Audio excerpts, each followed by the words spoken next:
नमस्कार, आप देख रहे हैं न्यूज एंड व्यूज। आपके साथ मैं हूं पलक। नमस्कार, मैं हूं आपके साथ रंजना रावत और खबरों की करते हैं शुरुआत। और सबसे पहले बात कर लेते हैं लाल किले के पास जो धमाका हुआ।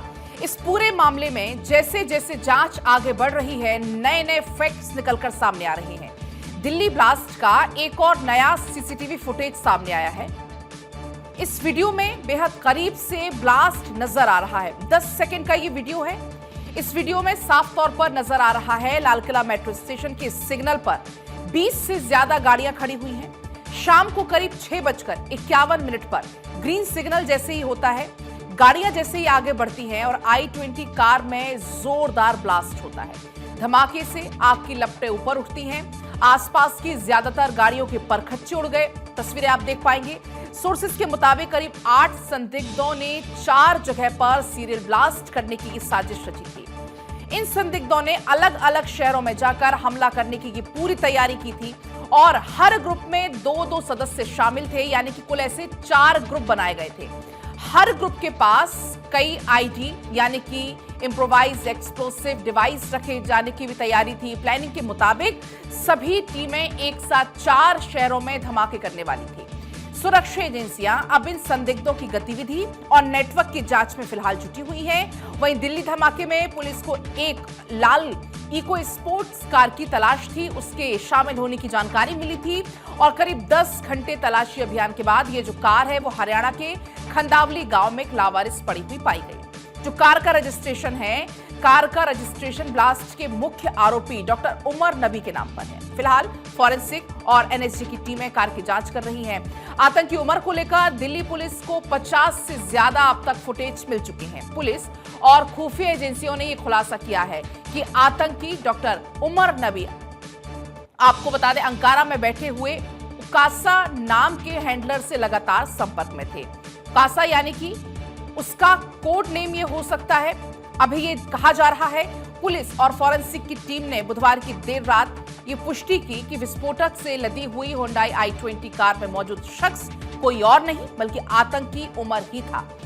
दरअसल कार के मलबे से मिले जुले जो शव के डीएनए टेस्ट जब कराए गए तो उमर के परिवार के सदस्यों के सैंपल से वो 100% मैच किए और इससे ये साफ हो गया कि आतंकी उमर ने ही दिल्ली कार ब्लास्ट को अंजाम दिया, जिसमें 12 लोगों की मौत हो गई थी, 20 घायल हैं। जांच एजेंसियों ने को शुरू से ये शक था कि हमलावर डॉक्टर उमर ही था, जिसने विस्फोट से ठीक 11 दिन पहले हमले में इस्तेमाल की गई ये जो i-20 कार थी उसको खरीदा था। वो फरीदाबाद के व्हाइट कॉलर टेरर मॉड्यूल का प्रमुख सदस्य था और फरार चल रहा था। देखिए, पुलवामा के संबूरा निवासी उमर के रिलेटिव से दिल्ली पुलिस के स्पेशल सेल पूछताछ कर रही है। उमर की मां और भाई ने डीएनए सैंपल दिए और डीएनए सैंपल से जांच जो की गई है उसकी पुष्टि हो गई कि वो उमर ही था। देखिए, जो ब्लास्ट में इस्तेमाल कार के मलबे से मिली हड्डियां, दांत, कपड़े, टुकड़े से मैच कर गया है डीएनए सैंपल और इससे स्पष्ट हो गया है कि उमर ही कार चला रहा था। सुरक्षा एजेंसियों की दबिश से घबराकर उमर ने हड़बड़ी में कार के साथ साथ खुद को भी विस्फोट कर उड़ा लिया। सूत्रों के मुताबिक परिवार को पहले से पता था कि उमर कट्टरपंथी हो चुका था, लेकिन उन्होंने इस बारे में सुरक्षा एजेंसियों को नहीं बताया। अब देखिए, दिल्ली ब्लास्ट केस में एक और खुलासा कि उमर का तुर्की के अंकारा में बैठे अपने हैंडलर UKASA के साथ सेक्शन ऐप के जरिए लगातार वो कांटेक्ट में था। सूत्रों के मुताबिक मार्च 2022 में कुछ लोग भारत से अंकारा गए थे और शक है कि इनमें उमर समेत फरीदाबाद टेरर मॉड्यूल में पकड़े गए अन्य संदिग्ध भी शामिल थे और उसी दौरान इनका ब्रेन वॉश किया गया। राष्ट्रीय जांच एजेंसी इसकी पुष्टि के लिए नई दिल्ली स्थित तुर्की दूतावास से संपर्क में है और सहयोग मांगा गया है। आतंकी उमर को लेकर और भी कई खुलासे हुए हैं। आतंकी उमर की एक और नई तस्वीर सामने आई है। देखिए, दिल्ली के तुर्कमान गेट के पास उमर की तस्वीर सामने है, जो कि इस वक्त आप देख भी रहे हैं। आतंकी उमर के रूट का भी खुलासा हुआ है।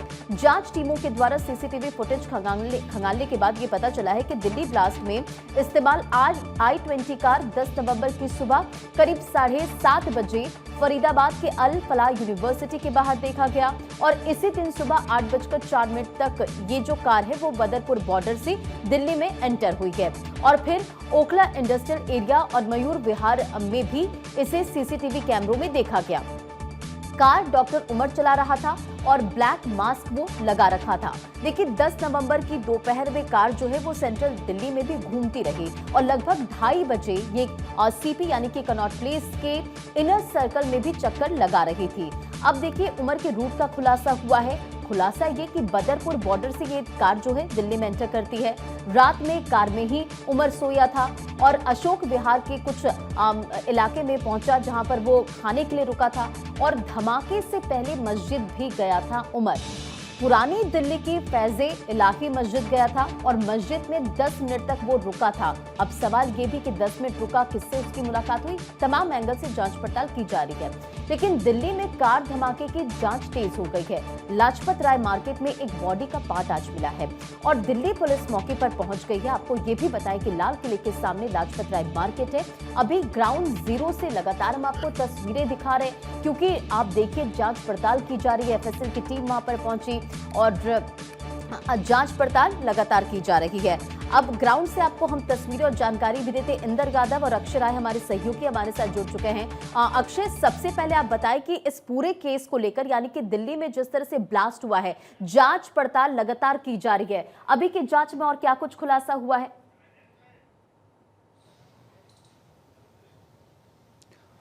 और देखिए अभी तक कोशिश यही की जा रही है कि लगातार कड़ियों को जोड़ा जा सके और सबसे बड़ी बात यह है कि जिस तरह से कनेक्शन सामने आ रहे हैं वो साफ इंगित करते हैं कि पाकिस्तान या फिर तुर्की में हैंडलर्स बैठे हुए थे, उनके इशारे पर ये चीज़ें करने की कोशिश की जा रही थी। अहमदाबाद से लेकर के हैदराबाद और जम्मू कश्मीर से लेकर के दिल्ली, फरीदाबाद तमाम कनेक्शंस निकाले जा रहे हैं। लखनऊ तक जिस तरह से शाहीन की गिरफ्तारी हुई है उससे साफ तौर पर है कि मुजम्मिल रहा हो, उमर रहा हो, शाहीन रही हो और फिर एक प्रोफेसर जो कि अभी अल्फला यूनिवर्सिटी से भागा हुआ है, उसकी बेटी को हिरासत में लिया गया है, उससे पूछताछ की जा रही है ताकि उस डॉक्टर के बारे में पता लगाया जा सके। ये कहा जा रहा है कि पहले वो प्रोफेसर दूसरी जगह हुआ करता था, वहाँ से जब निकाला गया क्योंकि उस पर आतंकवाद पनपाने का और गंभीर आरोप लगे थे। अब सबसे बड़ी बात यह है कि जांच एक तरफ प्रक्रिया चल रही है तो दूसरी तरफ बॉडी पार्ट्स भी अलग अलग जगहों पर मिल रहे हैं और सबसे बड़ी बात यह है कि जहां विस्फोट स्थल है वहां से लगभग 150 मीटर के आसपास की दूरी है लाला लाजपत राय मार्केट की और यहां पर फ्लैश पुलिस ने बरामद किया है। मैं वहीं पर मौजूद हूं, आपको तस्वीरें अब दिखा देता हूं। कुछ यहां से हालांकि अब साफ सफाई हो चुकी है लेकिन गंभीर सवाल निश्चित रूप से खड़े होते हैं। कैमरा मनीष आपको दिखाएंगे, ये मार्केट है और यहाँ से कुछ देर पहले पुलिस ने फ्लैश बरामद किए हैं। हालांकि अब साफ सफाई हो चुकी है, पुलिस यहाँ से जा चुकी है लेकिन जो कर्मचारी हैं वो निश्चित रूप से दहशत में हैं और जिस तरह से ये मामला सामने आया है लाजपत मार्केट से फिलहाल अब ये तस्वीरें हम तक पहुंचा रहे हैं और जहां से बॉडी पार्ट मिला है और जहां पर ब्लास्ट हुआ था उसका डिस्टेंस कितना है, क्या वो तस्वीरों के जरिए आप दिखा सकते हैं? बिल्कुल तस्वीरों के जरिए दिखाया जा सकता है। ये मार्केट और मार्केट से अगर दूरी जैसा कि मैं जिक्र कर रहा था लगभग 150 मीटर के आसपास की दूरी मिलेगी। ये आप गली देख सकते हैं जो कि आपको सीधे रोड तक ले जाएगी और वहाँ से भी आपको लगभग 100 मीटर के आसपास का डिस्टेंस है, तो 150 से 200 मीटर की डिस्टेंस है और अगर उसको कैलकुलेट करें तो कहा जा सकता है कि विस्फोटक कितना शक्तिशाली रहा होगा। इससे अंदाज़ा लगाया जा सकता है कि फ्लैश बॉडी पार्ट्स यहाँ आकर के मिल रहे हैं और ये निश्चित रूप से कहा जा सकता है कि दिल्ली को दहलाने की बड़ी साजिश थी जिसमें कि कुछ गनीमत ये रही है कि एक जो वहीं पर ब्लास्ट हो पाया, अन्यथा दूसरी जगह भी होता, घने मार्केट में होता तो फिर निश्चित रूप से और लोगों की जानें भी जा सकती थी। लेकिन जिस तरह से दुखद घटनाक्रम आया है उसके बाद जिस तरह से ठीक है अक्षय, आपसे एक बार फिर से जुड़ेंगे, आप हमारे साथ बने रहिए। इंदर भी लगातार हमारे साथ कनेक्ट है। इंदर, जिस तरह से इस पूरे केस को लेकर, इस पूरे ब्लास्ट को लेकर कई खुलासे हो रहे हैं, उससे ये समझ में आता है कि इन आतंकवादियों की एक बहुत बड़ी प्लानिंग थी क्योंकि अल फला यूनिवर्सिटी से एक डायरी मिली है जिसमें कोड लिखा हुआ है। उस कोड को डिकोड करने की कैसी तैयारी चल रही है?